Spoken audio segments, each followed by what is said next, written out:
Hey guys, welcome back to this bonus episode of the Yogi Triathlete Podcast, video style from our home in our comfy Saturday clothes. Workouts are done, hydration is still going in, and we're here with Coach Beach to smack down his experience at Ironman 70.3 Arizona. Whew. So smack it down. Give us an overview. All right, I'll give you an overview because I haven't really shared too much of the race yet. I haven't done a post. I think I did a little short recap. But yeah, super, super grateful. Just overall, just so grateful that we were able to race and get something in this year. And I said it for months, like I was gonna be ready when races came back on. If I could just keep momentum moving forward, keep my training going, stay focused on getting fitter and fitter every day.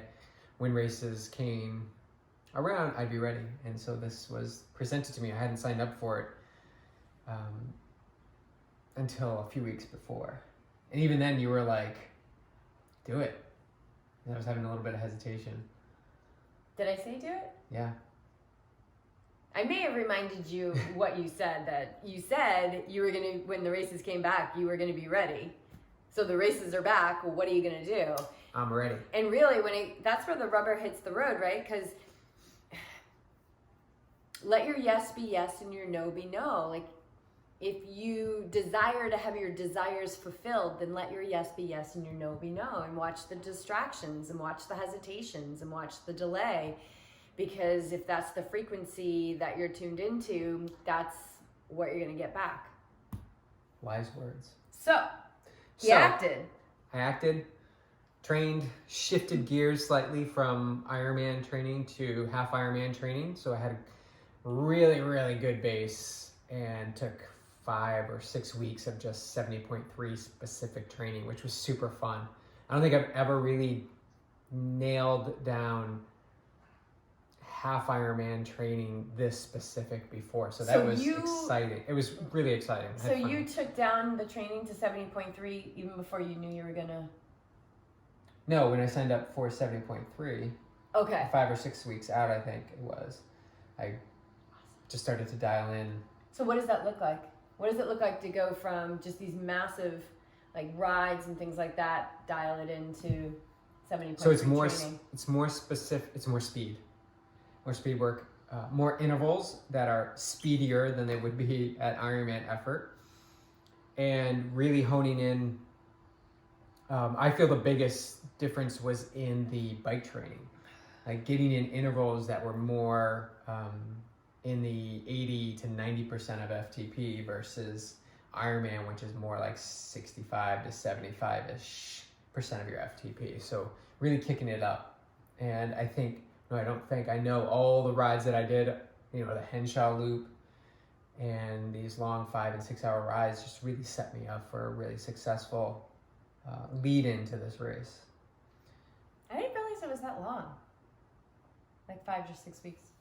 We can check. It felt so quick. We can check. It felt so quick. Time goes like that. Yeah, real fast. So let's talk about the race. So we got down there on Friday, registered on Saturday, and checked in the bike on Saturday. Clark's getting all tucked in here. And pretty uneventful and feeling really good. The whole time I felt good. I didn't really have any nerves whatsoever. And race started at 6:20 on Sunday morning. And we arrived there early, because I like to get there early. So, let's back it up. I was up at... You used to get us to races like an hour before transition opened. I woke up at 2:45. It was tough. Because I wanted to get in my nutrition 3 hours before the race. So before 3 a.m., I get in my applesauce, protein powder, and banana, and goo octane mix, all before 3 o'clock in the morning. And then did a meditation, and then just packed up and woke up Jess, and we headed down. Got there around 5 a.m. or a little after 5. The race started at 6:20, transition closed at 6:30. And the reason being is with all the people, they wanted to create space and allow for and allow for more spacing of the people leading into that swim start, which was a time trial start.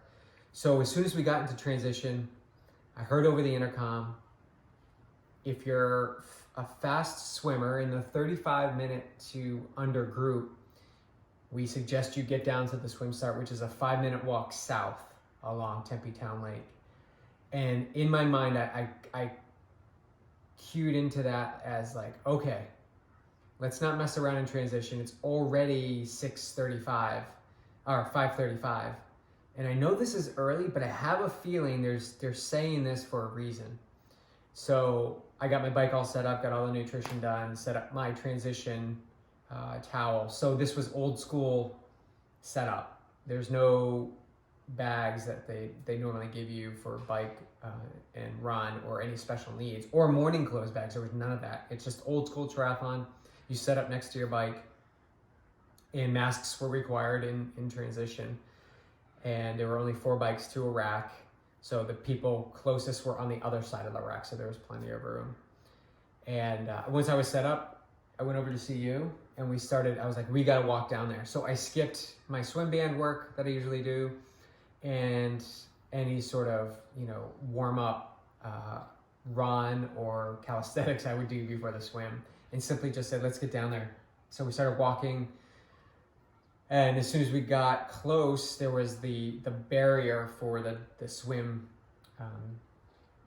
section, which they had just a small opening just for athletes only. So that's when we said, actually, you walked. That's when I said, I'm going to friggin' Starbucks. Yeah, so I was kind of psyched. I was like, oh, I'm out of here. So I shot my gel down with water, and you went and got coffee. I ran once or twice up that stretch in the corrals there.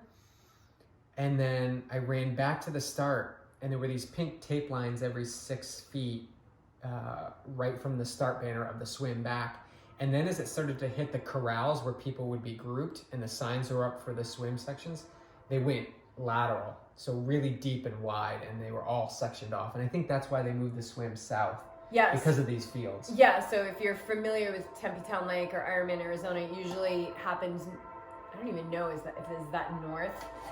Anyway, it was the opposite direction. Basically, where the swim exit typically is, or at least was last year at IMAS, is now the swim start, because there's those big parks. And that's why I couldn't get down there, because they had the whole thing fenced off. And that's how deep everybody went, because it was so spaced out. So if you didn't get there early, then... You would be in those corrals. So you weren't even in the corral. I wasn't even in the corral. I was in the line. The banner to start was about, 50 feet in front of me, and I was probably 15 to 20 people back, and there were 2 lines, and I got to stand on one of the pink marks, and you could see people walking up and noticing that there's these pink marks, but there are already people standing on them, so they had to go back, and once that ran out, then you had to go into the corral. So I'm so glad that I got there early. I was probably there 30 minutes before the swim start, about 10 minutes of 6. So I would think they're going to do a similar thing for Ironman Arizona. I would think so, just because of the space of the corrals. So you want to get there early. Get there early, get in line. Masks are required right up until the point where they have the person there going off every 5 seconds, alternating side to side. And then you can take your mask off, throw it away, and then you walk into the water. And they gave you a mask to throw away when you entered transition in the morning, and they gave you one when you finished the race at the end. So they had that covered. So the only people without masks all day were athletes. Yeah. For the most part, if you're racing. And if you're not racing, the rule of thumb was to have a mask. So in that time that I was standing there, I did yoga. I did chaturangas, I did forward folds, I did a little yoga practice in my wetsuit. I also did the breathing exercises that we give to all our athletes that Jess wrote up years ago that really opens up the lungs, expands the lungs, and gets it gets your nerves calm, is what I find, because it elevates your heart rate, you're focused on the breathing, you get hyper-focused, and you're at a point where it's like, you really, especially that breath of fire, That's the in, out, in, out, in, out, in, out. And the combination of these 4 particular breathing exercises really just opens your lungs up so that you're ready to go at the start of the swim, And so I did the yoga. And once I walked up to the start, I was so ready to go. You walk down the sand, this little ramp, and then you can feel the sand, and then you just go for that first buoy. How many seconds in between people going? 5. 5 seconds. So there were 2 lines. It would be 5 seconds, this person goes, then 5 seconds, this person goes. And then it would keep alternating. Awesome. So I had clear water the whole way. I probably jumped on another swimmer twice just for a little bit to draft, and then I was going a little bit faster, so I just passed them. But you're swimming east, so you're swimming directly into the sunrise. And luckily, because I got there so early, I didn't really see the sunrise in my eyes until I was on the little hook, which brings you back in. So you go all the way east, then you go south, then you come back west, you hook around this buoy, and you enter in where you're going to exit the swim. And that stretch right there, about 200 or 300 yards, I saw the sun. And that was the only real section that was challenging. But definitely I would recommend if you were tinted goggles or a smoke lens. Yeah, so if you were, you're saying like you were top 30 of 30 people getting into the water, but there was an hour, I think, between when it started and the last person in the water. So by then it's like 7:30 and the sun's up. Mm-hmm. So if you're not on those pink marks and you're in the corral, or you're a slower swimmer, or you just want to take your time, get the goggles that are going to give you some kind of protection to the sun. So you just had smoke? I had smoke lenses.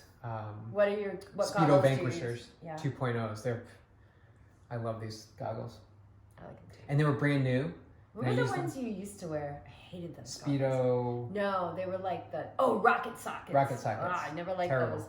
But I found the Vanquishers a long time ago. I think right before my first Ironman. They're so good. They haven't changed the style, which I love. Which is really because it just works. Yeah. They're great. And the smoke, I find the smoke, I've done plenty of races in my career, and the smoke just seems to work really well for me. And they were brand new. And so in transition, I really didn't have any water to put on them to kind of get that mist going. A little dance. That was yawning and energizing. And so I had the goggles on, and then I saw the water table right at the exit. So I went and grabbed one of those little tiny waters, unscrewed it, poured it in my goggles to get the water in there, because I find that it helps bring the water helps bring the goggles to a point where it sort of matches the atmosphere, and so it doesn't fog up. And so I did that, jumped in the water, and I was gone. Sighting, I can't. I think I talk about this every time. If you're not practicing sighting in your lead up to a race, you're not giving yourself a shot. I saw people. It's a big statement. In the first section there, going way farther than they needed to go. And there was one buoy that went under the bridge. So you actually had to navigate closer to the center of Tempe Town Lake and then continue on. And so, yeah, sighting was super important. And I really, I gave it a good effort on this swim. What about deck ups? That's something that you've incorporated probably over the last 4 years. Since Ironman Louisville in 2016, deck ups. What it does for me, yes, it gives you strength. You're pulling yourself up out of the pool. So what's a deck up? So a deck up is you start on the deck, you jump in the pool, you do, let's just say 100, and you can incorporate some sighting. And when you finish that 100, you pull yourself up out of the pool. You put your hands on the deck, you pull up, get out of the pool, stand, or run in place for 10 seconds, or run around the bleachers, which is what they do at Tower 26. And then you jump back in the water and you continue on. Now, the effort in the water doesn't necessarily have to be hard, but what this is doing is it gives you that feel of an elevated heart rate standing straight up, which is what happens when you start a swim. You've got some energy going, you're standing up, and then you jump into the water. And with the limited access to warm-up swims and Which I think even a swim area. I think we can probably just completely say goodbye to those for the foreseeable future. As much as I disagree with it, because I really feel it's a good opportunity for people to get their face wet, feel the cold, especially like in Indian Wells, how cold it was, get your face in the water. I think they're going to be done away with. It's just another opportunity for contact and preparation. So if you can do these breathing exercises, if you can practice deck ups in your training and begin to feel that panic, the elevated heart rate is really really important. And you're pre-paving, when you're doing these deck ups, you're really pre-paving your experience for the swim start. Such a common area for people to have panic attacks or just have the swim that's not to their potential because of the relationship between brain body or mind body of how you're feeling. And so getting used to it in the pool, you're really starting to recondition the mind, train the subconscious, so that when you're there and you're feeling the swirly energy and the gun's about to go off, the subconscious is like, oh, I've been here before. I was here 5 times last week. So it's no big deal. You're normalizing it. Yeah, you're normalizing it. Instead of shocking the system with it, and the nervous system's going to receive it as a threat. And since it's the beginning of your day of a huge stress on your body, when's that threat ever going to go away? So you really want to like train the body to be like, you're fine. You're fine. So practice. You shouldn't be on race morning be the first time that you're standing on land and then jumping into the water to start your swim. Like go to the pool some days and just get there. Don't do a warm up. Just jump in and start swimming like you would in a race. And practice. Yeah. And get into the open water too. Get into the open water, absolutely. So finished the swim, felt really strong. Was digging deep and actually smiling a little bit. I was thinking about the swims I did in the lagoon plenty of times here in Carlsbad and the open water experience and just feeling it all. And Troy, I didn't look at my phone that much, but Troy, who's a popular podcast guest, had sent me a little note about push. And so I had that mantra pretty much all day, just pushing a little bit more. And so on the swim, I pushed a little bit more. And so exited the swim, and there's a long run from swim exit to transition 1. But I just have really embraced that as an opportunity to just get the legs really, really ticking over. It's probably a quarter mile. At least a quarter mile. Yeah, it's pretty long. It's like very Loveland Lake to Lake. Yes. If anyone ever did Loveland Lake to Lake, oh my God, it's like the longest transition ever. It might have been a half-mile transition. It's so long. It's love that race. Because they had the best post-race meal. They did. Of course, we weren't vegan then, so we might have something different to say about it now. Yeah. It was burritos. It was breakfast burritos. Yeah. Okay. All right. So finished the swim, got into transition, and stripped down the wetsuit. And what I've been doing lately is I have the Joey cut triathlon suit, so the top is down under my wetsuit, and it just makes it a little more challenging because it's all wet to pull up the sleeves and zip it up. And trying to zip it up, the zipper busted, and I continued to zip it up, so it went all the way up to my neck. And the rest of the suit was like a cape, just hanging down. And I fiddled with it It was the cape cut. The cape cut. It was cape cut. I messed around with it way longer than I should have. And I let my mind, time was ticking away in transition, thus a 6-minute transition. Very unlike, very, very, very unlike me. Bye, podium. And, and I actually I was walking towards the 2 volunteers that were just standing there because there was really not many people in transition. I'm like, shit! And I was like, okay, breathe. Okay, this is what I'm gonna do. I'm gonna, Keep it. Keep it and get my bike helmet, get my glasses, get on my bike and get out of transition. And so that's what I did. I actually saw Brittany in transition. She came out of the water right behind me, but she started further back.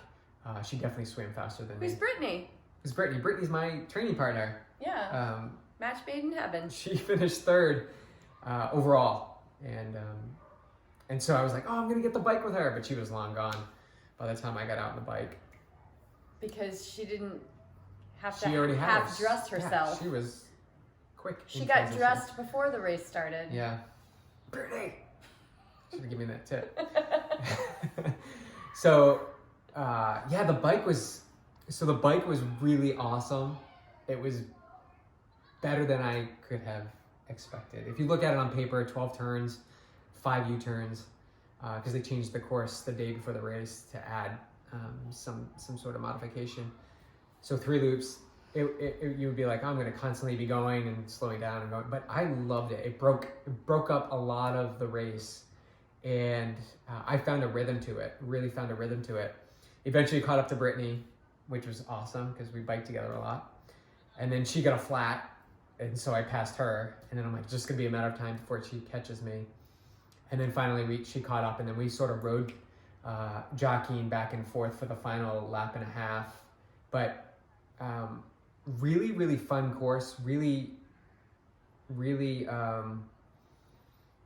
allows you to push, because when you take those U-turns, you push high watts out of the corner, and then you can settle back in. So where a lot of people were sort of like trying to catch the momentum, we were able to swing around and then just build it up, get right back into aero, and get back into a Is there anything that you would coach?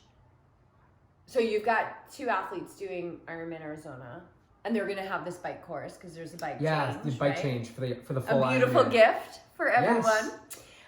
So Ironman has given you this beautiful gift for those of you that are racing Ironman Arizona to be flexible and adjust, which are like really the biggest keys that you need on race day is your ability to just go with the flow and be your best. So, but technically, is there anything that you would do to coach somebody to prepare for or what you would have done differently knowing what you know now? Absolutely. Okay, what? Yeah, just every 10 to 15 minutes on your rides, hang a U-turn. Okay. Simple. Pretty simple. Don't overcomplicate it. Just really like incorporate turns. So like if you're in They're all left-hand turns. And you're in that final like race prep, so maybe it's during an effort, you're like putting out the effort, get yourself safely in the U-turn, and then push out of there. Mm-hmm. I like that. Yeah. So be comfortable with pushing some watts to get back up to where you need to be. But what most likely happens is you get excited and the adrenaline's flowing and you pump up the watts way too much, but you want to dial that back. So you don't want to burn matches, and you really don't want to stay at that elevated effort for a long period of time. So for me, I looked at my data for like 15 to 20 seconds. I was pushing something and was able to settle back into the watts that I wanted to hold all day for the race. All right, numbers. What's pushing something? So, I mean, I went up to like 350, 400 watts for a few times, which is so well out of my realm. Pushing out of those Pushing out of the corners.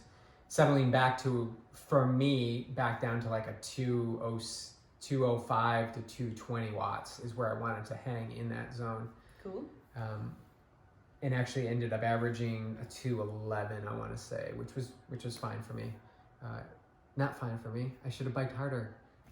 I had a little extra in me. So anyway. No, and I wanted to... You really want to just be fine? No, I'm not fine. What's fine? So my goal was to keep going every lap, go harder and increase... What?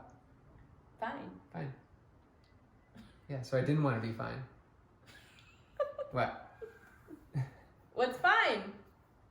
Fucked up, insecure, I was neurotic, going to say, don't say the F and word. emotional. Yeah. We learned that in our yoga teacher training. Yeah, we did. Fine is when you say I'm fine, it means you're effed up, insecure, neurotic and emotional. I certainly wasn't any of those things, so I will use another word. I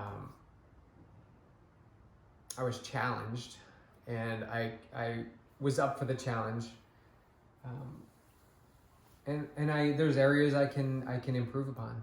I was getting texts and messages that you were crushing the bike, so that was the perception. Great, more of that. Keep sending those things to Jess when I'm racing. I love it. Yeah, so much. There was so much support, supportive energy and love, and Yeah, it's cool. But you're legit, so. Yeah, well, that's They're not lying. That's part of this. You know, I kind of know where I'm placed based on the lead females. So I know Brittany is a lead female, so I know I'm somewhere nearish the front of the race. It's a really good gauge. I've been, you know, cycling with the women for a long time. Yeah. But my goal was to increase effort every loop, and that soon dissipated because, you know, I was able to hold just a strong effort the whole time. I know I was fitter than I've ever been on the bike, and just kept, you know, staying focused on doing what I could do every pedal stroke. It really was a beautiful practice because I was smiling again. I was enjoying racing. I was enjoying being out there. I was thanking volunteers and the police officers that were giving their time for this to happen, and just embracing it all as this great gift, this opportunity to race. And it doesn't matter the distance, the intensity. Really, when it comes down to it, is do you want to race or not race? And I wanted to race and feel that. And so this was really just a gifted opportunity for us all, everybody that was there. And the volunteers were amazing. Yeah. Like, it was hot, and they're out there in masks. Yeah. I mean, yeah, they just really deserved like 10 times the thanks. And I think that Ironman deserves 10 times the thanks for, I mean, it would have been easy for them to just say, no, we're not going to do it in 2020. You know, because they couldn't have made a ton of money on that race, you know? No, but they stayed in Solution Energy. They want to get back to racing too. They found a way to put on a race, and they've never had to do this before. So, like, they're just finding their way, just like we are. Yeah. Like, just like we're doing. Yeah. So, you know, so grateful. Really, really. So grateful. And from gratitude comes joy, and gratitude comes appreciation, and just, I'm really, really thankful I was able to race. Yeah, and gratitude is the highest mode of receiving all that you desire, is to be thankful right now in this moment. And then what that does, it's like tunes you into that frequency, and you will see more evidence in your life for things to be grateful for. Like, oh my God, I'm so grateful for this. I've wanted this for so long. Oh my God, I'm so grateful to be racing. I've wanted to race for so long. I was going to do Oceanside in April, and now it's October, and I finally get to race, and I'm so grateful. And you'll get more and more reasons to feel grateful. That's how it works. And then carry that through. The key is to try and carry that through more moments in your life moving forward, not to regress back to, dang, Ironman, like, you didn't give out good bags, or like, where's my meal ticket to go, you know, to the local restaurants? Like, notice when you fall back on attachment to how things were at one time in the past. So this is just opening up more opportunities. I see it as just an opportunity to up level and to learn about yourself and become that athlete that you want to be, no matter what the circumstances. Yeah, I mean, it's the ultimate test, right? It's the race, it's the test of the fitness, but it's like a test all the way around, because you could consider a race being like a wave in your life, like a wave of intensity. A race is a wave of intensity in your life, and so it gives you a gauge on where you are mentally as well. Yeah. Yeah. All right, so the bike went well. I kept pushing. Nutrition, took 2 bottles of Goo Roctane. Push, says Troy. 2 bottles of Roctane, 24-ounce bottles of Roctane, about 20 ounces of water in my hydration, my bike hydration unit. What else did I take in? Some BCAAs from Goo. I took in 1 ibuprofen with about 30 minutes to go on the bike. Was that did you take that prophylactically? Is that the word? Like, you took it with an intention? Without pain, and you're like, you I had no took pain. it to... I took it as insurance, I guess you could say. Okay. So when I got to the run, any sensation that I've been working through would be a little less. I don't really take ibuprofen that often, but I had one and took it. Cool. Yeah, didn't you like find it? I found it. Yeah. I was like taking out the BCAA tablets and I'm like, oh, an ibuprofen. Ooh, little gift. Throw that down. And so the people, the volunteers at the aid station on the bike had masks and gloves, and they were able to hand out water and Gatorade and bananas and gels and bars to athletes, which was amazing because you didn't have to really slow down tremendously to pick that stuff up. So that was one thing that was really awesome that they kept. And they were super, I just remember them being just super excited and cheering. So if there were people handing stuff out, the other people were like, so excited and picking up, like they were so on top of picking up the bottles that people were tossing. So got through the bike, really pushed hard. Got out of my shoes as I was approaching T2 with my cape. Yeah, what's going on with the outfit at this point? So it's still zipped up to the top, wide open chest.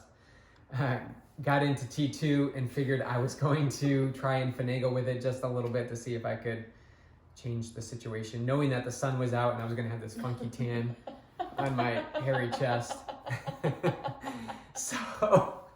So I actually managed to get the zipper halfway down. So now it's like a bow tie. The zipper is right here. This was exposed. It's like Daisy Duke, how she used to like tie. Yeah, right. It was very Daisy Duke. So I put on my Daisy Duke. Best impersonation. Got my running shoes, and then here we go. What? I was running out of transition. Oh yeah. Almost at the exit, and realized I forgot my nutrition, my salt. If you heard the report from Santa Cruz, I was like, you were asking me like, how's it going? You're looking strong. I'm like, I forgot my salt. Well, I forgot my salt again, my base salt. So, and 2 gels. So I ran back to transition, and Brittany was coming out at that point. So I was like, I'll see you at some point. I never saw her. She was always out in front. As the podium sails off again into the horizon. So ran back. You did another bit of a Ricky move there too. Yeah. So. No, you went into. Oh, and I went into the Porta-John to go pee, which I don't know what I was thinking. I mean, what are your pants for? So, and I can pee on the run. It's a skill I have. Your pants are a Porta-John I actually and a peed in the triathlon. swim, peed on the bike, and peed on the run. So this is a good important piece here, because the kit experience pulled my awareness and attention away from the things that I know I can count on, because it's become a habit. I've done this for 16 years now. And so this quickly pulled my attention away, so my focus was lost. And that's why I went to the bathroom in the Porta-John. That's why I forgot my nutrition. But what a gift. Like, that's such a gift, because that's going to leave an impression, and you're not going to do that again. No, so that's, I love it. Like, this is a gift. If you look at these experiences and challenges as opportunities to learn, and then what are you going to do with it? What am I going to do with this information? Well, I'm definitely going to work on my kit under my wetsuit, zipped up to start. Like, that's a must. And then take inventory of the nutrition I'm going to take out on the run. Like, really. Did you have it separated? I did. Okay. Yeah. You were just, your focus was on the outfit. I was in the Daisy Duke outfit. And you didn't want to be. And I didn't want to be. So, out on the run, left and started running with the, because they had called her out. She was the 3rd place overall female. So Brittany was probably 2 at that point, because she was already ahead of me. And this girl was 3rd place, and I was talking to her a little bit. I was like, "This is nice. Like, you're in 3rd place," and she was like, "It's just the start of the run." I don't know where she finished, but she was awesome. So goal was to run a sub 130 and really hit this run out of the park. And to do that, my goal was to hit 7:15 to 7:30-ish pace for the first few miles. That didn't happen. I actually looked down at my watch in those early miles, and I was ticking off some good 7:10s, 7:05 pace. At least I was looking at my watch, that was the pace. And I felt good. I felt really good. So I just went with it. Aid station number 1, cola. And then every other aid station was cola. Was there a part of you that was like you're typically trained and the majority of your experience is in Ironman, so running the marathon, that you've got a bigger window to take a bigger risk because it's a half Ironman? I mean, because it's a half marathon. Yeah. Like, it's like, I'm going fast, but I'm going to stay with it. Yeah. And really, that's the risk that you have to take to achieve the goal that you want. You can't necessarily be, if you're still kind of in this window where you're like, all right, I'm going a little bit harder, but you're not like clicking off 550s. No. You know, it's seconds, so you can go with it. Yeah. I definitely felt like I could push, and that I was willing to risk it a little bit. I also knew in my mind, it's only going to get hotter, and I am so dialed into nutrition and getting water over my head and pouring water down my gullet every aid station. What's a gullet? Your throat, isn't it? I've never heard it called that before. Maybe it's not. I don't know. It is now. Word just came to me. I like that. Gullet. I'm gonna pour some water down my gullet. And base salt constantly because it was getting hot. I think there was one time, maybe around mile 5 or 6, I kind of felt just something like me. It wasn't a cramp, but I just felt like something, and that's when I took like 3 licks of the salt right away. I took a gel, the coffee espresso. It's probably the last one we had too. Yeah. The cold brew by Goo. I took that at mile 7 or 8. 70 milligrams of caffeine.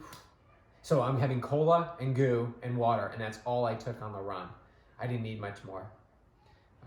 I definitely stopped in aid stations slower than I wanted to, and that's something I'm certainly working on. Like, I need to be cruising through these aid stations, especially, I recall one at mile 10-ish, 11, and I'm like pumping. I looked down at my watch and I'm pumping like 650, 655 pace. And as soon as I got to the aid station, I stopped. And I stopped to get some water and drink some Coke. And I just halted all that momentum in that moment. So that's certainly something that I'm going to be working on in my little route back here, is just grabbing water and cola and just keep moving to keep that momentum going. But it's way better than, the buffet experience I would have before, where I would just stay there for 1 or 2 minutes and just like, I want some chips or maybe some pretzels and some water. But it was really good. It was really fun run. And I had you out there cheering me on. Somehow she appeared on one side of the lake and then the other side of the lake miraculously. And it was just so good to have her dimension jumping, screaming. I was passed by one person, which I think was Pedro Gomez, who's a professional athlete who was just there racing. But I wasn't passed, and actually the run was set up so, and this may be how it's always set up, but there was no out and backs or any traffic that was coming back on you. Yeah, so you were always, I think that's another COVID thing. You were always going in one direction, and which also lent for a much more isolated run. So there weren't that many people on the other side of Tempe Town Lake. And actually the first side, there wasn't really a concentration of people until you were right at transition, to be honest. But I felt strong and dialed into my nutrition. And man, the work that I've done over the past year with mobility and strength and glute activation, I specifically remember pumping down miles on my toes, feeling strong, and then all of a sudden a shift happened where, I felt some sensation in my quads, the pounding on the concrete, and I was able to, it sounds weird, I was able to shift it to my glutes, and my glutes were activated, and I was running from my glutes. So I was like not quad dominant or foot strike dominant. I just felt my glutes take over, and I was able to hold around 7-minute miles for the entire day, which I think my pacing was pretty consistently. That was the most consistent, but you just looked like your form looked really good. Yeah, the mobility and the strength with that we've been working with, Dave, has been life-changing. So at Inside Out Strength and Performance here in Carlsbad, and he works remotely with people. I work with some athletes that he's working with remotely. I mean, he's just amazing. He's amazing.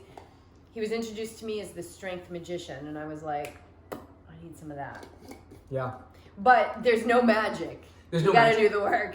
So if I started this... The magic is you do the work. I started it 2 days before Ironman 70.3 Santa Cruz last year, 2019 in September. And I've been doing it. I've probably missed 10 or 15 days that whole year of not doing the exercises, to be honest. But otherwise, every day I'm doing some form of this 20 to 30 minute routine. We actually did it together today. You were going out for a walk and I was hopping on the bike, and it changes everything. We can be walking around our place here and hobbling a little bit. We do the strength work, even like 5 or 10 minutes, and it's like we'd say to ourselves, I feel completely different. Like I feel like I don't feel that little niggle anymore. So yeah, I was able to really, really hone into that. And yeah, nutrition was really good. I pushed all the way to the end, finished in 6th place in my age group. And so you were out of the water 4th.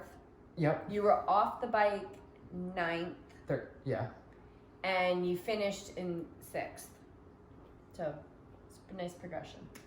Pretty good progression. I think I had the 4th fastest swim and the 3rd fastest run and the 13th fastest bike. So definitely some stuff to work on. So Sure. good though. I mean, we're always going to be fine tuning. Right. Like you're always going to be fine tuning, right? You're always going to look back and be like, oh, I was fiddling with the zipper and this happened, or I stopped and I broke the momentum. But in the moment, you're always doing the best you can with the tools you have. And so that's why reflecting on it, journaling about it, smacking it down is so helpful, because, well, it's only helpful if you take those things and then you put them into action. Perfect. Yeah. All right. Should we go into questions? Yeah. Okay. Yeah. Look at how big the font is on my phone right now. All right. That's wild. I don't even need my glasses. All right. Tracy. Thank you for coming out, Trace. She came out to support Beej at the race, and it was so good to see her, of course. What was BJ's favorite part of the race? Favorite part of the race?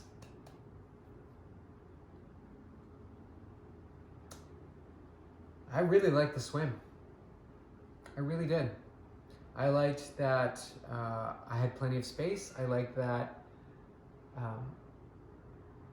I was sighting and feeling strong and digging deep, and I am so grateful of all the work that I did in the lagoon during COVID in open water, and really getting that relationship with open water down to a comfort level where I truly love being out there without the black line. Another COVID gift.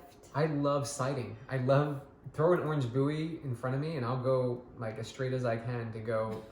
You're like a dog with a tennis ball. Totally. Set up a circle, I'll go in circles all day. So yeah, that was probably my favorite part of the race. Cool. All right. I love this next question. How is the race director of Arizona 70.3 compared to the race director of Ironman La Quinta? Wait, what is it? Ironman La Quinta 70.3. Indian Wells, La Quinta. Yeah, Indian Wells. That's right. Indian Wells La Quinta. Well, and this may or may not have come from the race director of Ironman Indian Wells. it looks La Quinta. anonymous to me. I think it's anonymous, although I think I see a marathon swimmer as the picture. This one was sent by a mermaid. This is a tough question. Really tough. Because I've done both races. And, I'm going to have to say Indian Wells race director is pretty amazing. High level. One of my favorite things about her is that she is not open to taking any complaints about the water temperature. She does not indulge in any feedback on the water temperature. And if you've seen any of our past videos about Ironman, we have talked about that plenty. Yeah. And how much energy is spent on the water temperature. And to have a race director who literally swims open water without a wetsuit. In the dark. Year round. Was taking a cold ice bath, I think, the other day on Instagram. I give her all the props. Yeah. She's amazing. She's an amazing athlete. She's an amazing business person. She's an amazing human.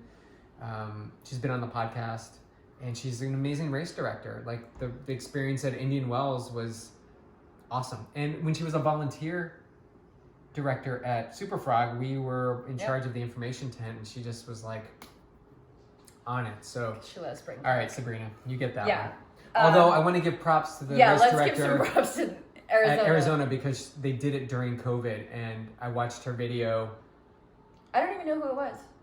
I don't know her name. Okay, but it's a woman. It's a woman. Yeah. I don't know her name, but she did a great job of communicating and over communicating, and answering questions for people of what they can expect on a race day, and always being open.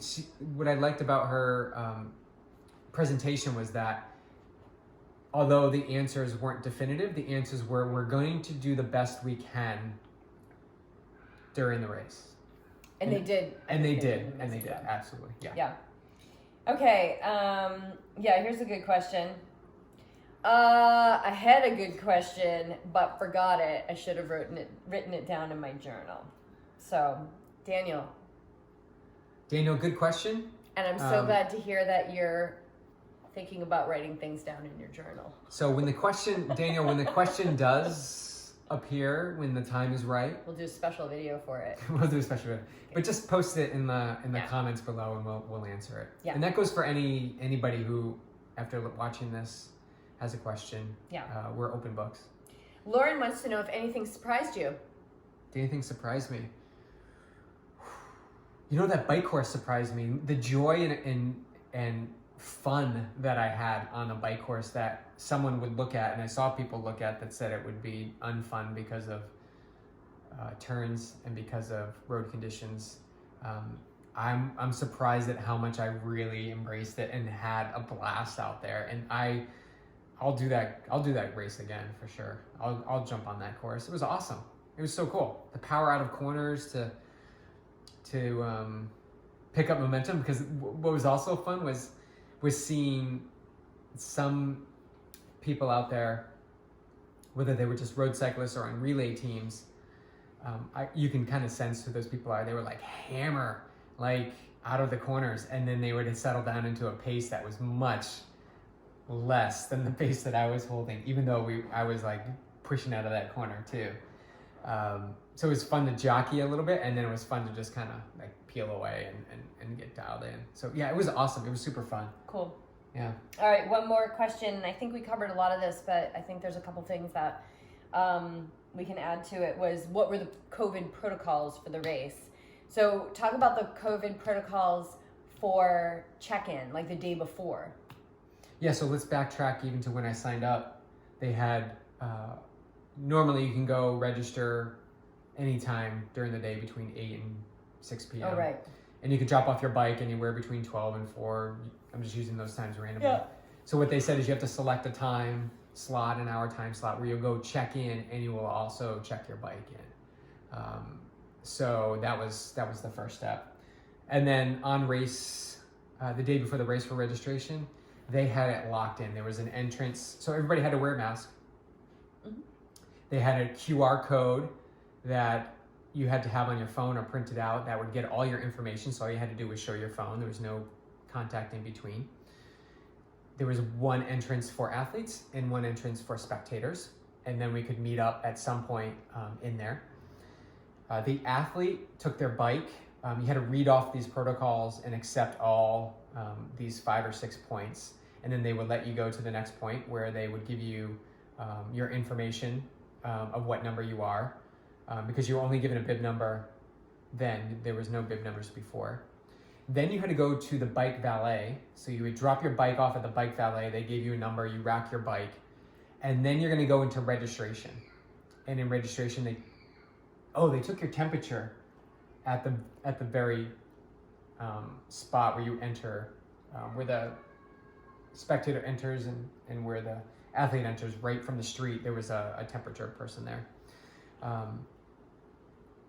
And so, oh no, there wasn't. It was actually in registration. You tell your thing. I'll tell it from a spectator. So as an athlete, the temperature thing, I remember this, was actually when we went in after I read the protocol. They took the temperature because they had told me, the people behind the table was like, you need to move your hat up. I had my hat down, glasses on. So they took my temperature. And then I went to the bike valet, and then I went into registration. And in registration, the people at the table had glass dividers, and we were able to pick up one pen. And on the pen, on the other one side was a pen, the other side was like a rubber, had a rubber piece, so that when they gave you the iPad under that shield, you were able to just tick the options, basically to sign the waivers and all that information. So once done with that, how clever, how and smart. And then you take that pen with you. And we needed pens. We pens. Literally had just ran out of pens from our ink from our pen. High Vibe tour across the country where we took them from hotels. Then got a new pen. We went to get my T-shirt, and pick up my the bag, which was just at the end of the table, and then you leave and you go back around. You pick up your bike at the valet. You go around to bike check-in. They made sure that your number on your band, the same typical things. Oh, in between registration and when you go check your bike, you were able to rack your bike outside of transition, put your numbers on, and then wheel your bike into transition where there were people there and they pointed you where to go. You go rack your bike, you exit, and that was it. Mask on at all times. So much more efficient than, there's... No bags. It makes you realize how much hype and fanfare there is, which is fun, right? Like, it adds to the experience. Like, you check in on Thursday and then you bring your bike back on Saturday. And this is like, make your appointment, show up, be efficient, get it all done at once. Yeah, I loved it. Yeah. So Lauren's question, like, what surprised? Like, it was just so seamless. Super smooth. You take away the bag stuff and where to drop bags. So basically, all you need to do is bring your bike. You don't need to set up your stuff the day before the race. So drop off the bike, leave. We took off.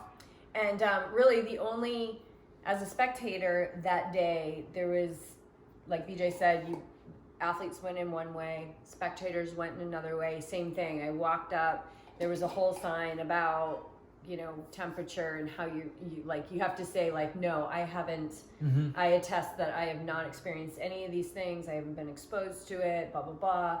They take your temperature, and then they gave me a bracelet, and they said, wear this tomorrow, but if something happens, we'll have another bracelet for you. And I feel like the bracelet was a little bit null and void because I'm not quite sure, like, nobody ever looked at my bracelet or anything like that. And then they were constant the announcer was constant the day before the race and the day of the race. If you're in Ironman Village, everybody has a mask on. And then it was nice because he kept saying, like, and everybody's doing an awesome job. Like, thank you so much. Like, we all want to be here and we want this.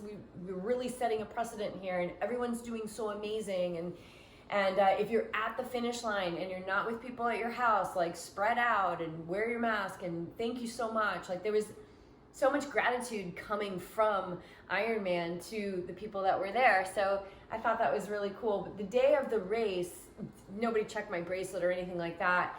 And I was doing videos and stuff. And when I did do the videos, I took the mask off, but I was on the bridge. There was no one near me. Or the cool thing is that the spectator population was lower than normal, so people were able to find their spots on the course, and, like, everyone was just super respectful, really grateful, and there was just a lot of joy in the air. So from a spectator standpoint, I thought the spectators did amazing, and I think Ironman pulled off a seamless, safe race experience for everybody. So anything on race day that was What about the bike pumps? They had gloves available. Yeah, bike pumps. If you were to use the bike pumps from the bike shop, there were gloves there that you would put on, pump, and then you would throw the gloves away when you return the pump.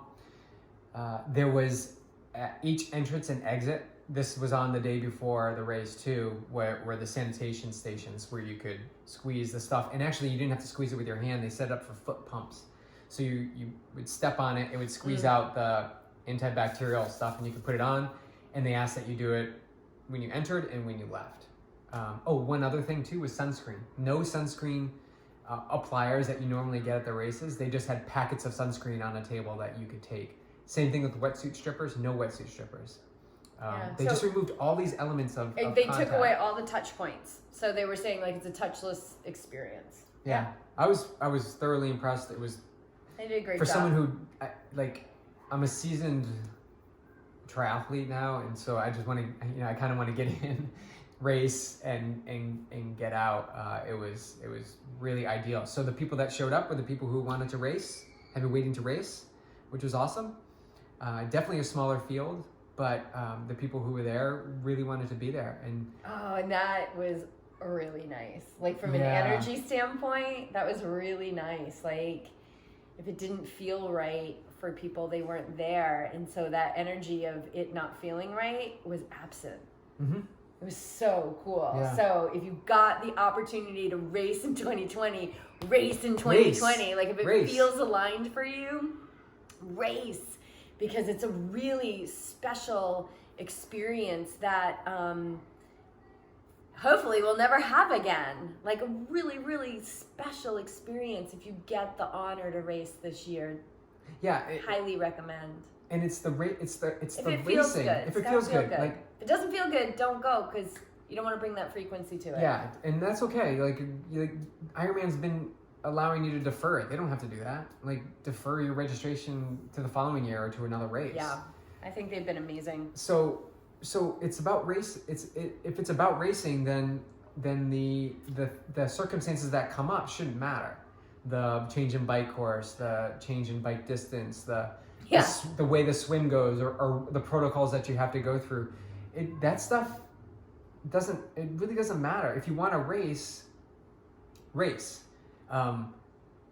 We like to say in this realm, like, are you fighting for your limitations, right? Are you fighting for the ability to not race because of a changing course, or because of the weather or water temperature, or because of limited volunteers, or that people aren't going to be handing you cups on the run? Like there's all this stuff that can keep you from the joy that you experience from racing. So to be in a place where you're just grateful and happy to be moving the body and challenging your fitness trumps anything else that is presented out there. And so for that, I'm grateful for Ironman. I'm grateful that I was fit and strong and able to race, and that I had the company of my wife there to support me. Like they allowed spectators.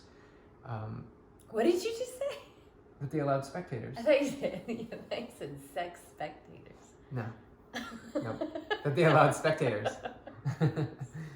So super joyful, and appreciate if you're out there and you were following me all day and sending Jess messages, or even just thinking about the race in general. Like I appreciate that, and I felt all that energy, and it truly carried me to a really an amazing effort and performance that I'm super thankful for.